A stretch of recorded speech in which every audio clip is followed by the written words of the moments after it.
Encantada pelas formas urbanas e pelas belezas de um espaço aconchegante e bem resolvido, Heloísa Yamashiro já atuou em mais de 100 projetos de arquitetura de interiores residenciais e comerciais. Formada em Arquitetura e Urbanismo no Mackenzie, com MBA em Gestão de Escritórios de Arquitetura na Fundação Getúlio Vargas, já trabalhou em grandes empresas no setor e, desde 2017, é proprietária do escritório Time Arquitetura de Interiores.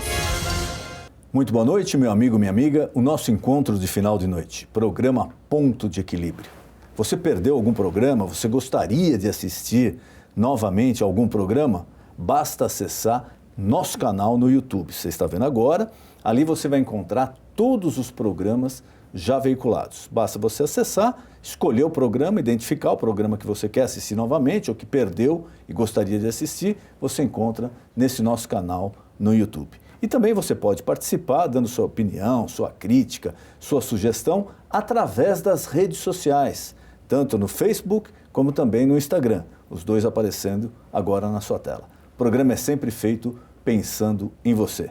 E nessa noite é com imenso prazer que recebemos Heloísa Yamashiro. Ela é arquiteta e nós vamos falar sobre os riscos na compra, na aquisição e na reforma do pequeno imóvel. Às vezes é o seu sonho, né? O sonho da casa própria, o sonho da reforma, que pode se tornar um pesadelo se você não tomar os cuidados necessários. Heloísa, obrigado por ter aceito o nosso convite, é um prazer recebê-la aqui. Obrigada, Denis, você pelo convite e boa noite a todos. Então, Heloísa, parece que agora, infelizmente, né, até pelos trágicos acidentes aí, né, desabamentos, etc., parece que o pessoal, o brasileiro está tomando um pouquinho mais de cuidado quando você vai verificar a compra, a aquisição ou vai fazer a reforma no seu imóvel. Logicamente, as pessoas, a grande maioria das pessoas, não dispõe de recursos sobrando para contratar arquitetos, engenheiros calculistas, etc., mesmo porque ela já empregou tudo aquilo na aquisição do imóvel. Mas eu queria que você alertasse e explicasse ao nosso telespectador quais os riscos mais frequentes, quais os procedimentos que a pessoa pode tomar sem ter que despender muito dinheiro na aquisição ou na reforma do imóvel. O primeiro ponto é sempre avaliar, fazer a vistoria do imóvel. Normalmente as pessoas já compram imóvel pronto, até porque nós tivemos agora um movimento que muitos imóveis ficaram prontos e sem aquisição. Então as pessoas estão agora, antes de adquirir o imóvel na planta, visualizando. Então tem que fazer a vistoria antes de você fazer a assinatura com a construtora. Por quê? Nessa vistoria você consegue identificar pequenos sinais, como fissuras. As fissuras, muitas vezes, elas podem nos alertar sobre alguma coisa que está acontecendo, principalmente quando as fissuras você enxerga a olho nu a uma distância de 2 metros. Se você está a 2 metros de uma parede, você já começa a enxergar essa fissura, pode ser um indício que tem ali algum problema. Então, se você consegue, antes de adquirir, fazer a assinatura com o contrato, com a construtora, fazer a vistoria no seu imóvel, na sua unidade, é importante, não é no decorado. Porque muitas construtoras levam no decorado. A maioria das vezes leva no decorado para a pessoa ter ideia de como ficaria com móveis, etc. Mas a pessoa não sabe nem ao certo onde é a unidade dela. Quando o prédio é grande, não sabe nem localizar fisicamente a unidade. Você tem que ir até a sua unidade e fazer uma vistoria correta. O que é essa vistoria correta? É sempre importante você levar um papel e você ir anotando tudo o que você for pedindo para a própria construtora. Por exemplo, aqui tem uma fissura nessa parede. Essa fissura ela pode ser apenas de pintura, o que é normal, porque o prédio ele se movimenta e isso pode acontecer até com casa, edifício comercial. É normal ter esse tipo de fissura por conta da movimentação. Agora, vai anotando tudo que você for identificando. Então, tem essa fissura nessa parede, a porta, se a porta não estiver fechando corretamente, pode ser algum indício de que a estrutura esteja já cedendo. Aquela velha história, a porta está empenada, né? Não, mas isso aqui a gente dá uma lixadinha e resolve. Às vezes pode não ser isso, né? Pode não ser. Porta e janela, sempre tem isso. Ela não está fechando, vamos chamar o serralheiro. Mas você tem que se atentar sempre acima dessa estrutura quando é porta. Observe sempre acima da porta se tem alguma fissura acima dessa porta. E se é janela, observe sempre se embaixo da janela tem alguma rachadura, alguma fissura por dentro do imóvel e por fora também. Às vezes a gente se esquece de olhar o imóvel pela fachada. Então, tenta colocar olhar para fora, né, colocar mesmo a cabeça para fora e ver se do lado de fora não tem alguma fissura, porque a janela ou a porta emperrada, ela pode dar sinais de que a construção está cedendo sim. Então, isso é um alerta super importante quando você vai vistoriar um imóvel. Quando você fala de fissura, os técnicos normalmente alertam que há uma diferença entre a fissura horizontal, né, nesse sentido, e a fissura vertical. Parece que uma é mais perigosa que a outra. Existe isso? Existe sim. A fissura, na verdade, quando você vai na fissura diagonal, a diagonal para horizontal significa que a estrutura, ela de alguma forma está fazendo esse movimento. Se acomodando. Ela está se acomodando de alguma forma. Então, essa fissura é aquela que você tem que se preocupar. Uma recomendação que a gente dá quando você já está morando no imóvel, você começa a perceber que tem esse tipo de fissura. E, normalmente, uma fissura que ela começa muito rápida. Ela começa de um tamanho e, de repente, ela começa desse tamanho e passa para um tamanho desse em poucos dias. Coloca fita crepe, para você lembrar que você já viu essa fissura, coloca a data, o tamanho dela. Faça isso na sua casa, não esconda isso com um quadro, com um móvel. Que é o normal, às vezes as pessoas falam, para esquecer até, né? As pessoas falam, depois quando eu for repintar minha casa, eu dou um jeito. Não, identifique, coloque a fita crepe, anote, faça em algum controle, em algum caderninho, no computador, enfim, cada um gosta de trabalhar de algum jeito e vai acompanhando. Se ela apareceu muito rápido, tem que chamar um profissional, porque alguma coisa está acontecendo.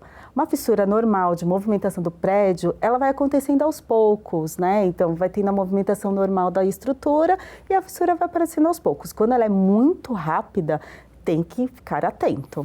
Você comentou quando a pessoa, antes de assinar o contrato, então o procedimento correto, ela se dirige à construtora, se efetivamente ela tem interesse naquele imóvel, pela localização, pelo preço, pelo tamanho, enfim, ela achou que aquele imóvel é o ideal para ela e ela tem condição de comprar. Antes dela assinar o contrato com a construtora, ela pode exigir da construtora que seja feita uma vistoria no imóvel, é isso. Desde que o imóvel, lógico, já esteja pronto, né? Sim. Se o imóvel estiver pronto, aí vai de construtora para construtora. Normalmente, os clientes que nós temos no escritório, eles têm conseguido isso, porque o imóvel já está pronto, as pessoas querem entrar, querem sentir-se dentro desse imóvel, se é realmente aquilo que eles querem. Então, normalmente as construtoras, até por uma questão de venda, elas estão permitindo que você visualize o imóvel antes de assinar o contrato. De qualquer forma, mesmo que a construtora não faça essa visita, após a assinatura do contrato, você tem que fazer essa vistoria, porque faz parte do contrato que você tem. Então, mesmo aí depois... já seria na entrega das chaves ou não? Seria na entrega das chaves. Antes de você receber as chaves, você tem que fazer essa vistoria. É a recomendação, não receba as chaves sem fazer essa vistoria. Porque você tem que analisar, além de paredes, você tem que analisar se a água está correndo para o ralo, que às vezes as pessoas não percebem isso e depois quando vão tomar banho que vão perceber que a água vai para o outro lado. Você tem que analisar se tudo que a construtora colocou no contrato está sendo entregue. Se está sendo entregue, vai ter piso na área da cozinha, avalie se todos os pisos estão bem assentados. Existe uma técnica super fácil que a gente fala, leva um cabo de vassoura. Levou o cabo de vassoura, vai peça por peça e vai batendo no piso. Se algum piso tiver oco, ou está mal assentado, ou também pode ser um problema de estrutura, de concreto, de alguma base que foi feita ali que não foi feita corretamente. Então, é super simples, qualquer pessoa pode ir, levar o cabo de vassoura e ir batendo, tanto no piso quanto nos azulejos também. E no caso, a pessoa ela notou que existe um problema, mas ela não é um técnico, ela não é engenheira, ela não é arquiteta, ela não tem intimidade com construção e ela não sabe, ela sabe que tem um problema. E a construtora às vezes, não, olha, isso daí é fácil, a gente vai resolver, não se preocupe. O conselho seria o quê? Mesmo tendo um custo adicional, se contratar um profissional independente para ir lá, ver se aquele problema realmente é insignificante, pode ser resolvido ou não? O conselho é esse. Tem esse custo adicional, mas a gente tem que pensar que um imóvel não é para meses, um imóvel é para anos. Não, e às vezes é um planejamento da vida inteira da pessoa. Ela se planeja, o casal se planeja durante 10, 15 anos, 20 anos para poder comprar um imóvel. Não está comprando um cacho de banana, né? Exatamente. Até nós brincamos, né? Nós temos que cuidar da nossa saúde, mas do nosso lado também, porque quem que abriga a nossa saúde? o nosso lar. Se ele não estiver saudável, como que também não tem como, né? Então é melhor você contratar um profissional para te auxiliar, porque a construtora, os corretores de imóveis, talvez eles não sejam tão imparciais nessa hora da compra do imóvel. Então, às vezes você tem um amigo que pode te auxiliar, até não precisa ser necessariamente um arquiteto ou engenheiro, mas às vezes aquele empreiteiro de muitos anos de experiência, que você conhece, que você confia, ele também pode te auxiliar nisso. Óbvio que se você precisar de um laudo, aí você tem que contratar realmente um engenheiro ou um arquiteto para realizar esse laudo e, se for o caso, até processar a construtora. Então, sempre o conselho seria, nunca se mude, né? Se você tem uma dúvida, se você não recebeu uma orientação correta, ou se um profissional te falou que aquele problema não é um problema sério, é melhor não mudar, né? Primeiro tomar as providências, se for o caso, aí como você falou, até acionar judicialmente a construtora, do que colocar em risco a sua vida e a da família. Exatamente. Esse é o conselho. Vamos falar um pouquinho de reforma, né? Porque muitos aí desabamentos acabaram acontecendo, em tese, né, pelo que se fala, em função de falta de cuidados na reforma. Então, mexeu numa parede que não podia, tirou uma coluna, furou uma coluna que não podia, etc. Principalmente em condomínios. Tivemos casos no Rio de Janeiro, né, infelizmente, com mortes, etc. Aqui em São Paulo também. Teve um prédio aqui que chegou a ser até interditado, né, recentemente. Por exemplo, a pessoa resolveu, eu vou reformar. Eu moro num prédio, eu resolvi que eu vou reformar o meu apartamento. Vai ser uma reforma assim, média ou grande, eu vou mudar o quarto, mudar a cozinha, vou mexer em muita coisa, não é só uma troca de piso.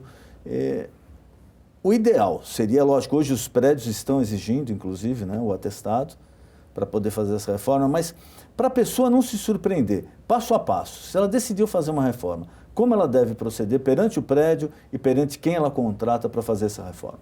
O primeiro passo é você entrar em contato ou com o síndico ou com a administradora do condomínio e perguntar a eles quais são as exigências específicas do condomínio.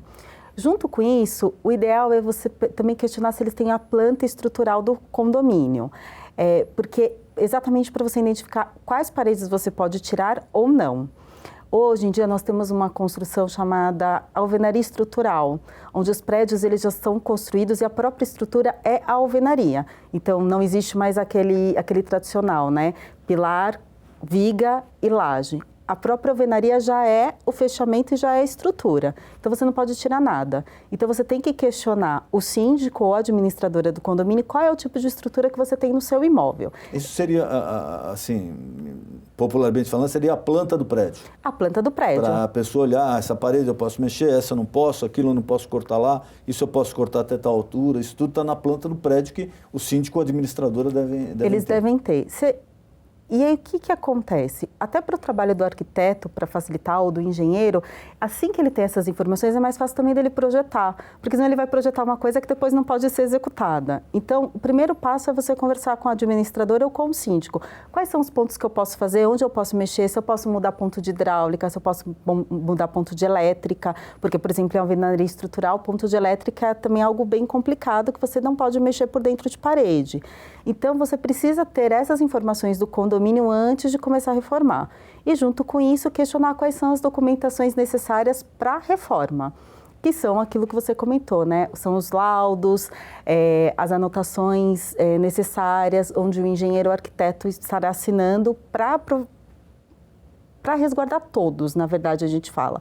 Quando a gente fala de documentação, não é só para te resguardar, é para resguardar o condomínio, o seu vizinho, o vizinho do prédio, é atestar que um profissional está te acompanhando, que você tem alguém ali capacitado que pode responder até judicialmente caso aconteça algum problema.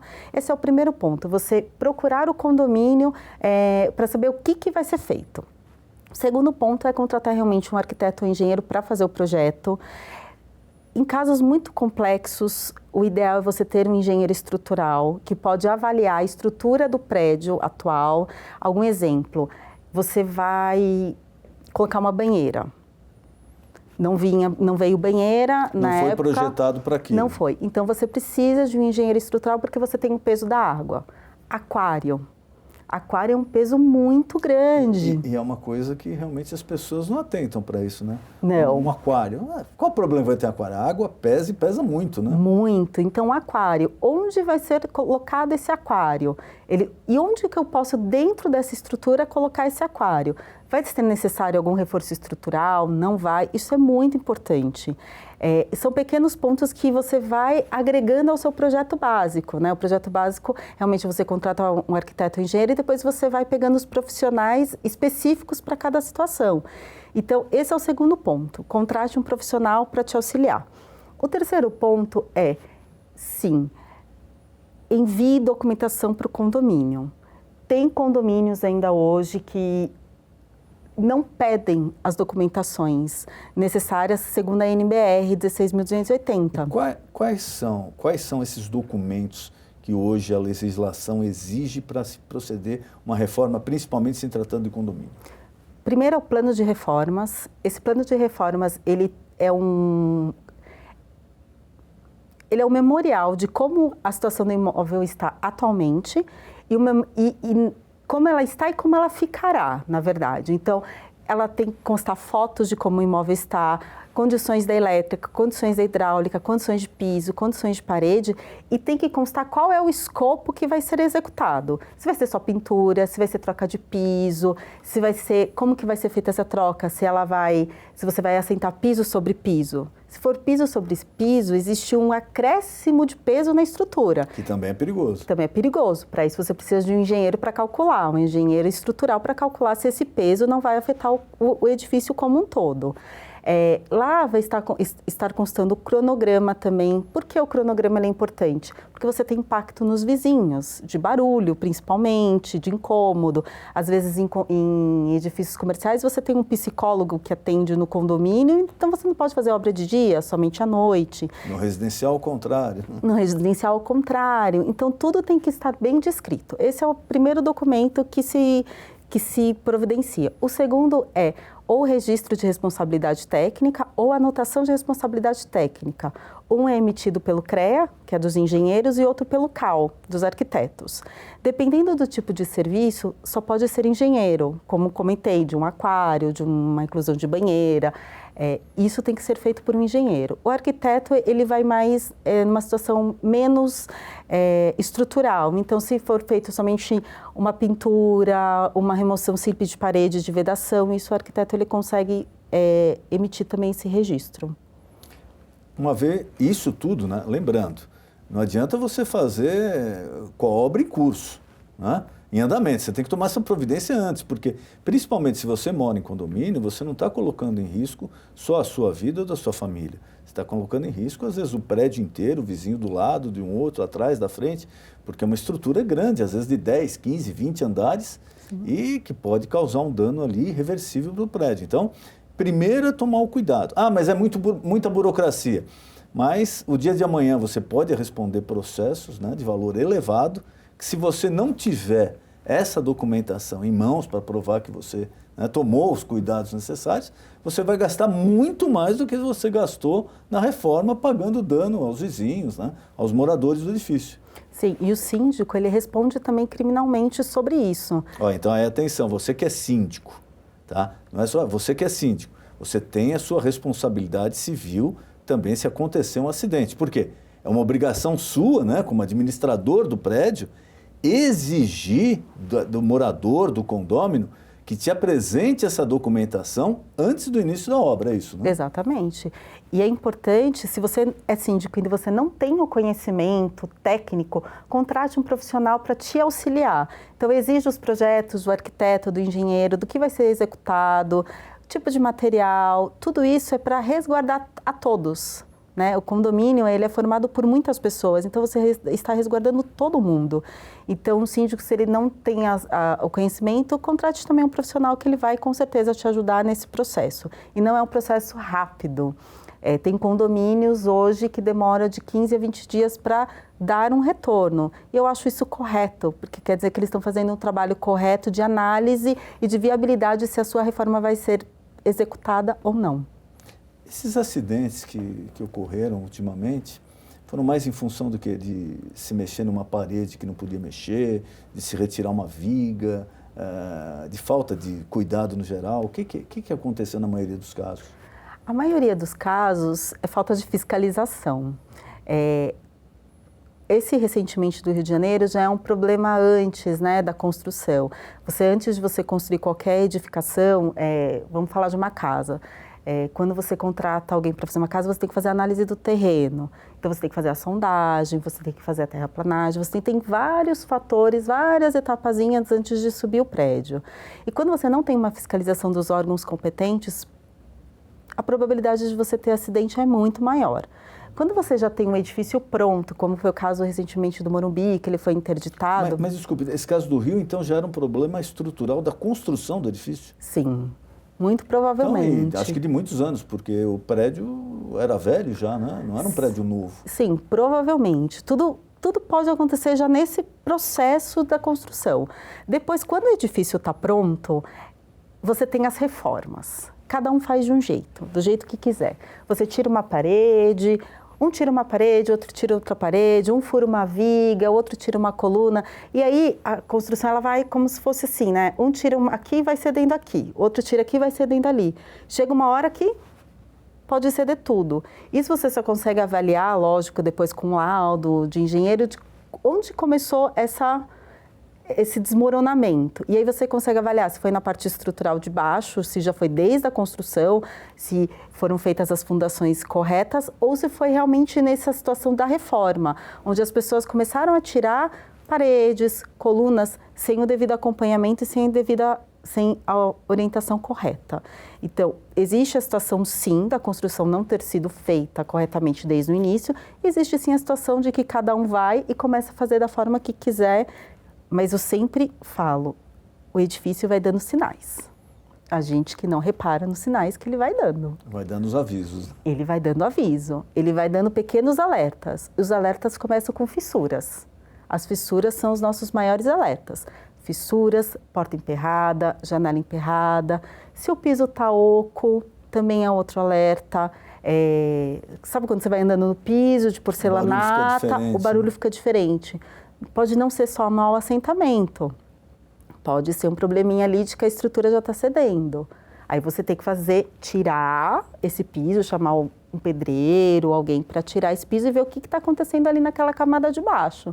Então, o edifício ele vai dando sinais, ele não desmorona de uma vez só, ele vai aos poucos cedendo. E por isso que eu falo, tem que fazer esse acompanhamento. Apareceu fissura, anota. Bota a fita crepe, porque o prédio vai dando sinais. E às vezes não é só no seu imóvel, de repente em uma fachada toda. Então, converse com seus vizinhos. É importante. Foi o caso desse prédio aqui de São Paulo que foi interditado?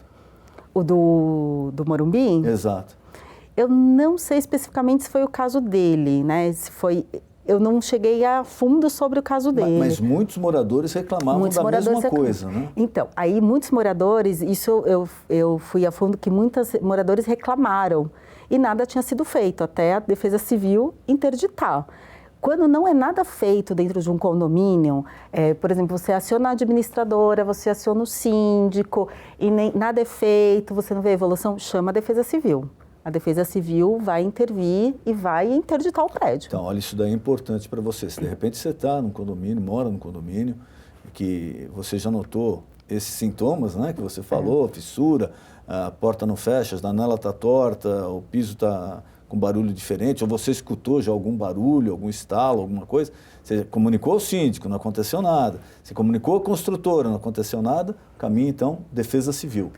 A Defesa Civil, ela pode ir lá e tomar as providências. E estalo é o último estágio. Se você começou a escutar estalos na estrutura, saia do prédio imediatamente, chame a Defesa Civil, saia do prédio e tire seus vizinhos. Porque o estalo é o sinal de que a estrutura está entrando em colapso. Então, quando o edifício começa a fazer barulho, chama a Defesa Civil, saia do imóvel, chama os vizinhos e vai descendo e vai saindo. É a mesma coisa de um incêndio, né? Chama os bombeiros. No caso, chama a Defesa Civil, porque estalo é super complicado. O estágio final. É o estágio final. É o estágio final, que foi o que aconteceu no Morumbi. No Morumbi, a Defesa Civil interviu quando foi os estalos, né? Quando teve os estalos. Então, é o último estágio. Aí é sempre o nosso conselho, né? Às vezes até para você também que mora em áreas de risco. Eu não vou sair do meu imóvel, eu não tenho para onde ir. O bem mais valioso que você tem é a sua vida. O imóvel você vai conseguir outro, vai morar de aluguel, vai morar com parente, não sei. Mas e a sua vida? E a vida da sua família? Esse é o bem mais precioso. Então, em situações de risco, não fique pensando em bens materiais. Não. Né? Situação de risco, como você comentou aqui, tem esses sintomas, começou a instalar, ir para a rua e chamar a Defesa Civil para ter certeza se você realmente vai ter que desocupar definitivamente ou não o imóvel. Exatamente. Então, são todos os cuidados que nós temos que ter, né? Não tentar deixar chegar nesse estágio. Se você começou realmente a ver pequenos sinais, você pode também não só olhar o seu imóvel, né? Falando de edifício, desce na garagem, dá uma olhada, ajude o síndico também. Às vezes são condomínios tão grandes, né? Que pequenas ajudas, hoje em dia tem canal do condomínio que você pode ir lá, reportar. Tem grupo no WhatsApp do prédio. Hoje as redes sociais facilitaram muito isso aí. Muito, mas assim, por mais que nós tem WhatsApp, tem Facebook, o canal mais correto é o canal do condomínio, porque ali é onde você registra oficialmente a reclamação. Então, auxilie o condomínio nisso, né? Vai até a garagem, olha, às vezes você está lá esperando o elevador, você viu algo diferente, fotografa, envia para o canal do condomínio, porque se todo mundo se ajudar, é muito mais fácil, né? Do que apenas o síndico só olhar o que está acontecendo dentro de um condomínio, às vezes com 24 prédios, 20 prédios. Exatamente. O síndico normalmente também trabalha, ele tem a ocupação dele. É difícil controlar tudo. Exatamente. Eu queria mais uma vez agradecer a sua presença, nosso tempo está acabando, e colocar à disposição algum tema que eu não perguntei, algum recado que você queira passar ao nosso telespectador, por favor, fique à vontade. O recado que eu gostaria de passar é que realmente nós temos que cuidar do nosso lar. Ali é onde a gente se protege, é o nosso abrigo. Então não deixe um sinal ou qualquer fissura ou qualquer situação e vá deixando para depois. A nossa casa ela precisa de cuidados. E os cuidados você tem que, como remédios, né? Você vai tratando aos poucos, mas não deixe chegar num colapso como os estalos. Então, cuide da sua casa como você cuida da sua saúde. Mais uma vez, obrigado pela sua presença aqui. Obrigada a você. O nosso encontro de final de noite, programa Ponto de Equilíbrio. Boa noite.